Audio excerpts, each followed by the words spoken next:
129, take one. My name is Bruce Moreland, and known these days as Ravens Moreland. First bands I played with were the Controllers for a few shows. Then I went to play with the Weirdos, and then did the Skulls for about another 6 months after that, and then did Wall of Voodoo for many, many years. Got out of that for a little while in the mid-'80s and joined with Nervous Gender for a good 3 or 4 years on and off. And then Ravens Moreland has been my band for the last 15, 20 years. I came to downtown LA in 1980, started hanging out with a lot of artists and started hanging out with some of the clubs around here and the bars, and Al's Bar seemed the natural progression. It was an amazing oasis of weirdos and freaks, and it enabled this kind of organic energy to grow about it, something raw and new and powerful. It wasn't like any other place in LA. There was no place that had the same feel, the same look. Al's Bar seemed to embrace this new, anything you wanted to do kind of sound, make it your own thing. It felt kind of like an art space. It felt like some place you were supposed to do something different or be something more than you were before. Either be crazier, either be more arty, whatever you were when you were in Al's, this is a place you could tweak it, experiment with it, branch out on your musical taste or even your personality. Al's Bar was a breeding ground for that scene. When I first came down, I was like, really, a bar in downtown LA in this one forgotten district. Nobody had known anything about it. It just seemed like kind of a warehouse district.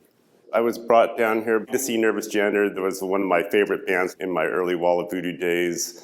When I first got down here, I just thought, who's got the balls to do a club in downtown LA, and who's going to these things? It was Bukowski's downtown LA at the time. I mean, it was just dive bars, Skid Row.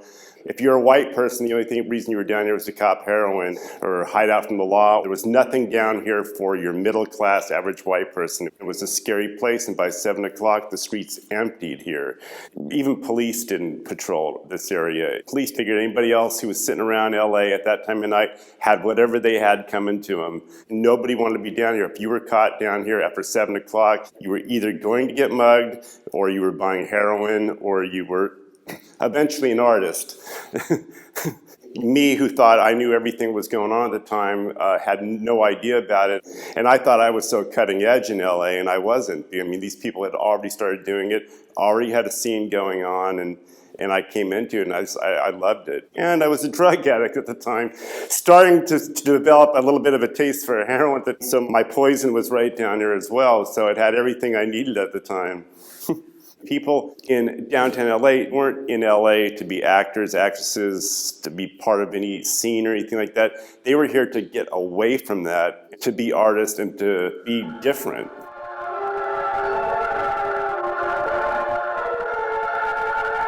When we did Wall of Voodoo, we probably were a little bit influenced by Kraftwerk, Screamers, Suicide.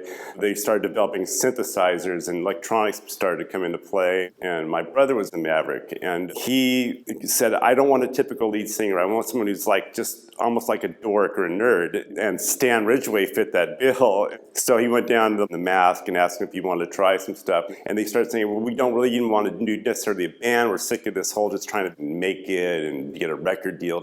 Let's just be a soundtrack company and make interesting music. And so that's what was the premise of it.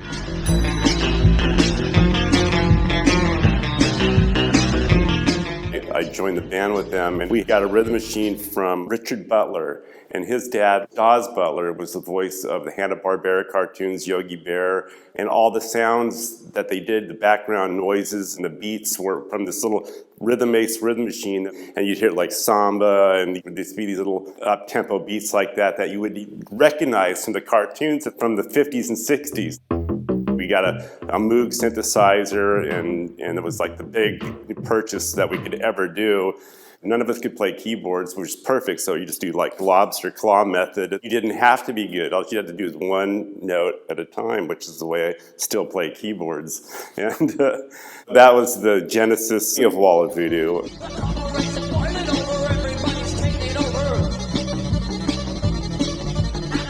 American Hotel was great. I always wanted to live there, but whenever I needed to move out of whatever place I was in, there was never anything available. But I had several friends that had a room here. There was no other place like that in LA. There's no other hotel, apartment that had artists like that. Nothing. It was just such an amazing place. You just always wanted it to always exist, but you knew it could never exist forever because it was just too good. Too many people would want it. But for a moment in time, it was the most badass living space there was. The artists, the outcasts, everybody goes out, goes into the dangerous neighborhoods that nobody can see the value in anymore. They see the beauty in the old buildings and the old history. So it's worth it to those people to live cheaply enough that they can be artists without having to conform, without having to get a job, without having to sacrifice their art.